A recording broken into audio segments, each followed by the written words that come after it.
Assalamualaikum warahmatullahi wabarakatuh.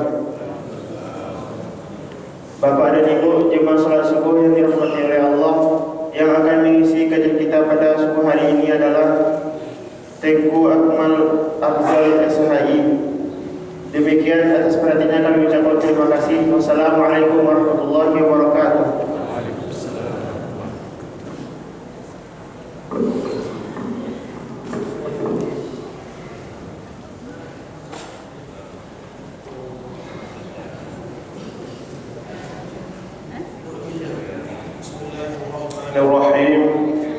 Assalamualaikum warahmatullahi wabarakatuh.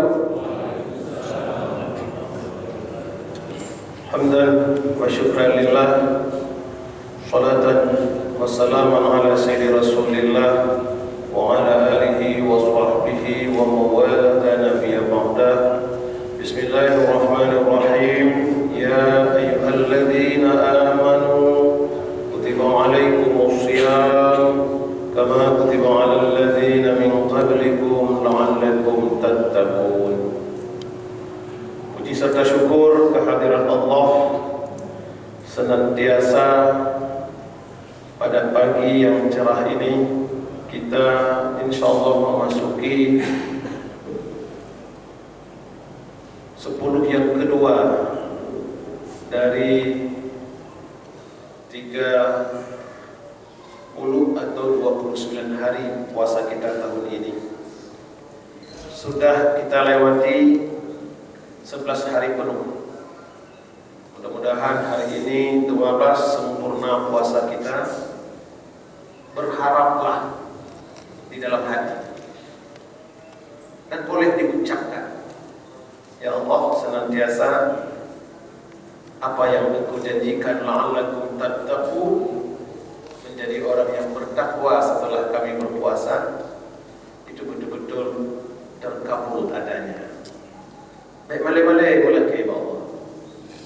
Makanya ada untaian ayat Al-Quran itu, surat Al-Baqarah 183, 184, 185 dan 186 itu berturut-turut dia 4 ayat yang membicarakan tentang Ramadan. Ayat yang pertama tentang puasa, ayat 183 tentang puasa, 184 tentang sedekah, 185 tentang Syahrul Ramadan, bagaimana kita mengamalkan Al-Quran sebagai hidayah itu. Dan yang keempatnya adalah 186 adalah wa idza sa'alaka ibadi anni fa inni qarib. Hai Muhammad, katakan kepada umatmu ketika ada yang bertanya tentang aku, kasih tahu mereka aku itu paling dekat dengan mereka. Ujibu da'wati da'i idza da'an, aku akan perkenankan segenap pinta mereka. Maka sedang jemaah, Ramadan yang penuh agung, rahmat, maghfirah dan itqu minan nar ini jangan kita sia-siakan. Apalagi dengan bulan Ramadan ini diwajibkan kepada kita untuk berpuasa. Senantiasa puasa, menahan makan dan minum ini mencemetikan hati perasaan kita agar tidak berharap pahala kompensasi selain daripada kompensasi dari Allah Subhanahu wa taala. Asy-Syura 20 Allah berfirman, "Man kana yuridu haratsal akhirah nadidlahu fi harathihi wa man kana yuridu hartsad dunya nutihi minha wa ma lahu fil akhirah min nasib." Siapapun, kata Allah, yang menginginkan kompensasi akhirat, kami akan tambahkan, kami akan gandakan. Kita hadir ke masjid ini sholat subuh, dilanjutkan dengan i'tikaf. Kemudian nanti ada ibu-ibu, sebagian bapak melanjutkan dengan tadarus duha. Nanti akan ada sholat-sholat sunat qabliyah dan ba'diyah zuhur, hingga bertemu malam sampai dengan buka puasa pun kita beribadah. Apalagi ditambah dengan sholat tarawih, witir.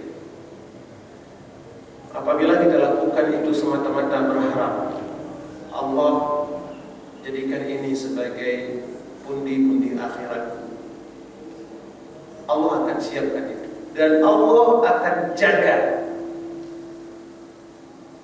agar kita terus langgeng dalam kebajikan. Tapi kata Allah, ditambah dalam ayat tersebut, wa man kana yuridu hartsal dunya, dan barang siapa yang menginginkan kompensasi dunia dari segenap amal kebajikan yang kita lakukan, kata Allah, nutihi minha, kami berikan sebahagian, bukan dilipat-lipatkan, tapi diberikan sebahagian.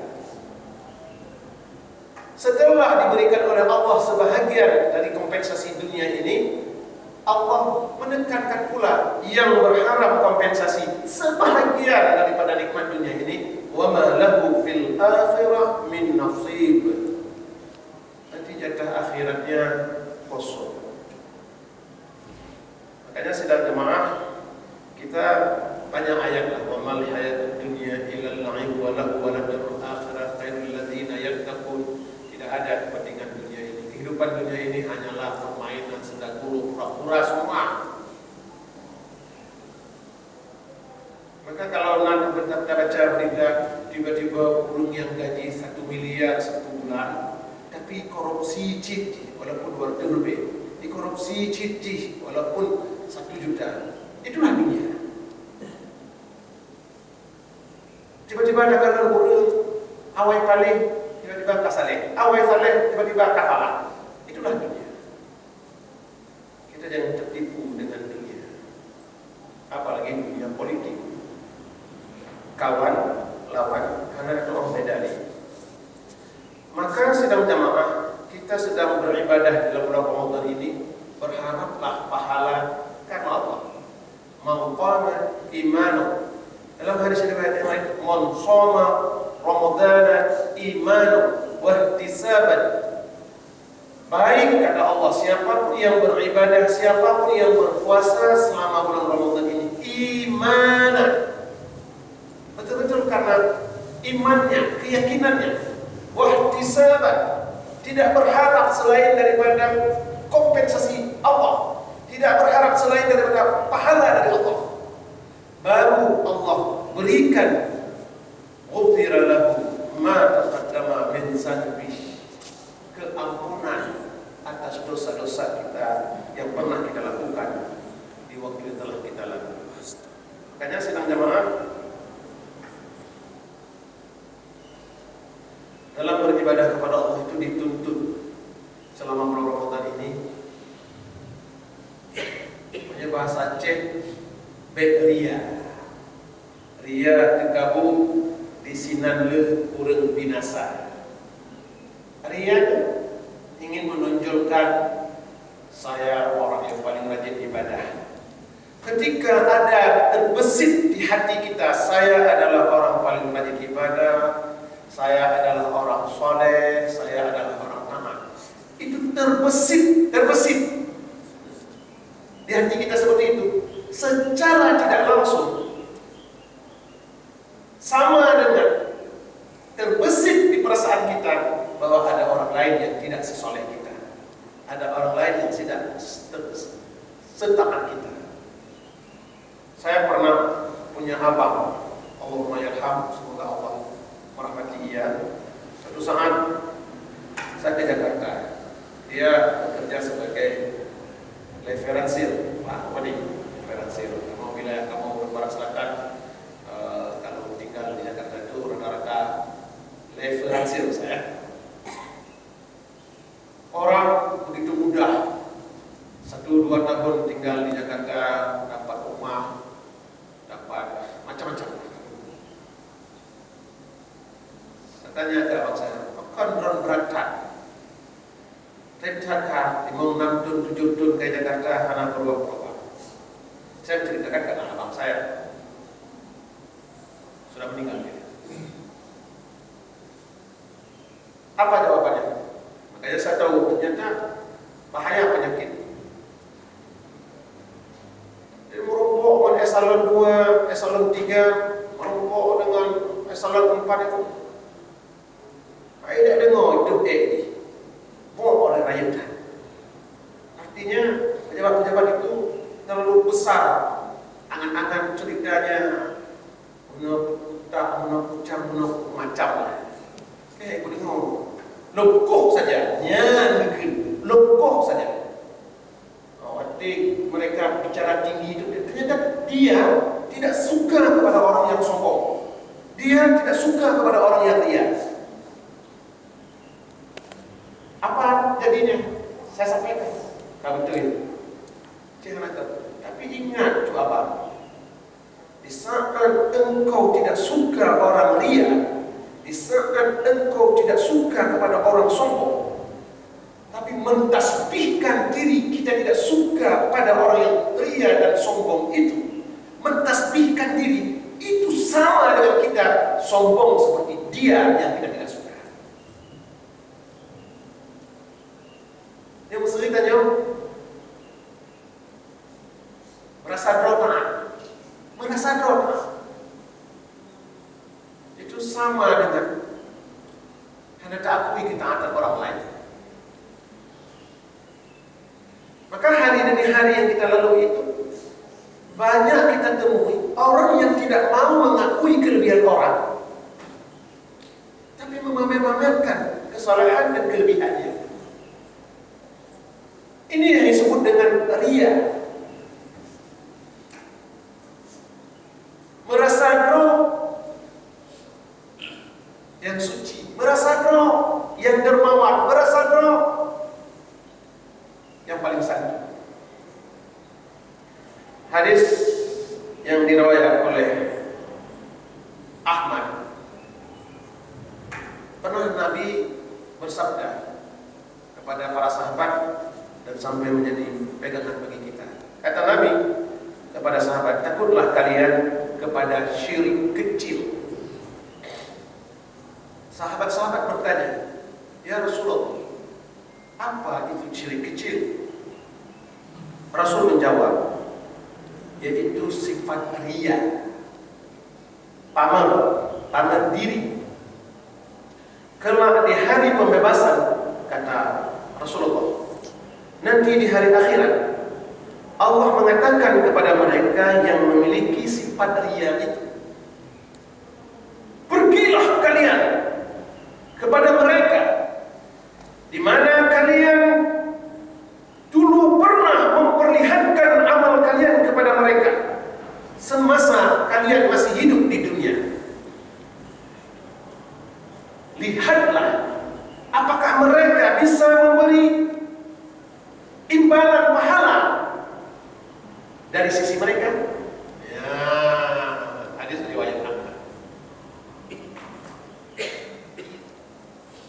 Syam tanya sembahyang, Syam tanya jadi haji, Syam tanya umrah, Syam tanya duduk santunan anak yatim. Menyajamu, waktu tanya saleh dalam kampung, paling tambah kampung ikut orang saleh tak apa. Kampung tetangga kau hiduri. Tapi akhir-akhirnya dengan maraknya sosial media, Facebook, Twitter, dengan X, Instagram, YouTube, TikTok, punya akan yang katro tingkatan hidungimu. Bismillahirrahmanirrahim. Itu cocok loh antara foto wajahnya. Sehingga nak viral imam yang sedang solat resmi, baik pertimbang pribadi dia nak tambung dengan apa itu, dengan handphone dia. Gerakannya itu sudah lebih dari 3 kali berduduk. Saya sedot dia hendak doa ya. Saya sedot ke imam yang tengah kejar konten kreator.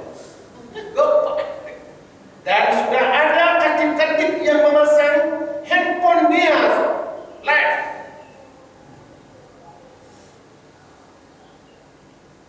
Pertanyaannya, apakah ini oleh sakratul momen sakral sadar toh yang di forget konten.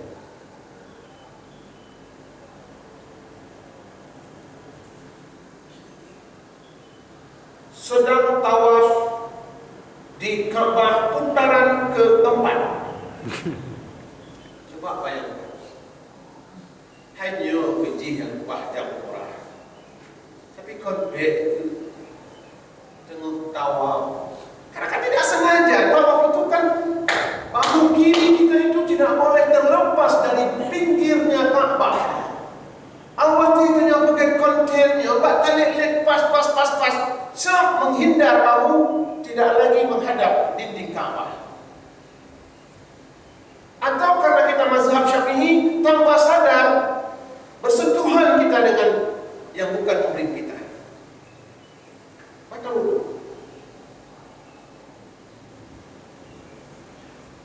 Dan pernah berpikir kita buat konten seperti itu, nah yatim makin miskin sampai rumah, yang sebelum kita berangkat umrah, kita kepinjam untuk bayi SPP dia makin miskin anak yatim, taklif anak.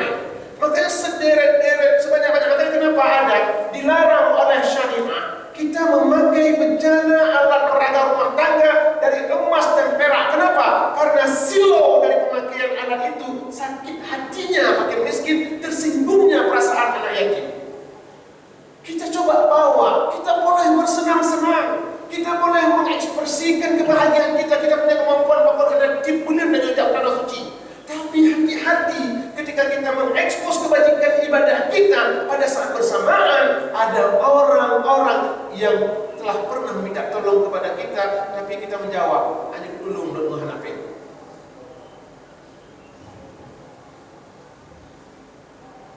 Macam Sirana Maria itu syirik kecil. Syirik kecil itu apa itu syirik? Mengakui eksistensi sesuatu selain daripada eksistensi Tuhan Allah. Mengakui bahwa perlu pujian kepada selain daripada Allah. Lebih subuh. Subuhnya kan berat. Maka bulan Ramadan ini, tapi saya pernah ceramah subuh walaupun bukan Ramadan. Subuh itu berat. Kalau seandainya begitu berat kita salat subuh, tiba-tiba terbesit. Ini salat subuh ini biar dilihat oleh sebulan, itu 0 poin, kosong. Kita nggak berapa-apa. Sama dengan kita bersedekah, bagus sekali pahala bersedekah. Makanya yang saya sampaikan tadi, 183 perintah puasa, tapi di 184 ada fidyatut ta'am miskin. Memberi makan kepada fakir miskin, walaupun di situ pada orang yang tidak sanggup berpuasa. Tapi di situ ada perintah kita berbagi. Berbagi di bulan Ramadan ini, irhamu man fil ardi yarhamukum man fis sama. Debarkan kasihmu dan sayangmu kepada orang yang ada di sekitarmu. Allah di tempat yang maha tinggi akan menggaransikan kasihnya kepada kita. Tapi jangan sedang jemaah lelaki dulu. Jangan lagi lah kita memberi santunan kepada anak yatim, tak pedong anak yatim. Betul. Saya tidak pernah melihat ada satu orang para dermawan setelah dia sumbang kepada anak yatim, dicetak foto, dibingkai, dipajangkan di rumahnya. Gak pernah ada. Yang nampak Facebook, anak kan cuma dia bawa. Kalau dia membanggakan anak yatim, memuji anak yatim, mencetak di foto dan dipajang di rumahnya. Ada apa? Saya melihat akhir-akhir ini, di saat gilanya media sosial ini, dan sedang kejar tayang para content creator, mereka melakukan diskriminasi sekaligus eksploitasi para anak yatim. Yuk sumbangan ke anak yatim 10 roh. Tulislah 1 juta satu anak yatim. Pernahkah kita berpikir 10 juta dapat duit untuk anak yatim? Wati kita mau peng sebagai iklan sebagainya. dia mendapatkan uang 20, 30, bisa 40 juta. Bisa lebih dari sekian. Karena konten yang dia kejar. Ujungnya dia sedang bersedekah kepada anak yatim, atau jangan-jangan dia memanfaatkan anak yatim untuk menambah pundi-pundi rumah tangganya. Ya hati-hati sidang jemaah. Maka saya punya prinsip, siapa yang berdakwah di masjid-masjid dan siapapun berdakwah, kalau dia dakwah semata-mata dakwahnya viral lewat media, tidak berharap konten itu dari imbalan iklan atau dari siapapun, maka pahala akhiratnya tidak akan berkurang. Tapi apabila dakwahnya diviralkan tapi berharap semakin banyak orang yang mengirim bunga, mengirim macam sebagainya, maka pahala akhiratnya saya ragukan, walaupun pahala dunianya belum tentu ia dapat. Ada tidak yang syirik. Makanya Allah di dalam Al-Quran surat Al-Baqarah 264 berfirman, Ya ayyuhalladzina amanu la tubtilu sadaqatikum bil manni wal adha kalladzi yunfiqu malahu ria'an nas. Wahai orang-orang yang beriman, jangan engkau membatalkan pahala sedekahmu dengan menyebut-nyebutnya dan menyakiti perasaan penerima seperti orang yang menginginkan hartanya, seperti orang yang menginfakkan hartanya kepada secara ria atau pamer. Jumpa ke pahala puasa. Ketika ada yang pajakkan anak di masjid, bantuan juga ada, baik secara pribadi maupun organisasi. Saya mengelola setiap tahun, setiap momen-momen tertentu kami buat sama anak yatim. Dan biasakan, pajakkan anak yatim, berikan anak yatim dulu. Karena ketika mereka besar, kadang-kadang ada juga, ada ejekan dari teman-teman. Saya tutup dengan satu cerita singkat. Sensitif sekali ria itu dengan ikhlas. Memisahkan ikhlas dengan ria itu bagai memisahkan lapisan kulit bawang yang tipis.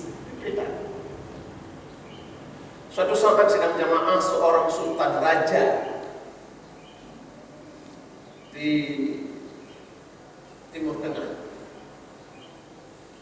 memanggil para kabinet dan menterinya.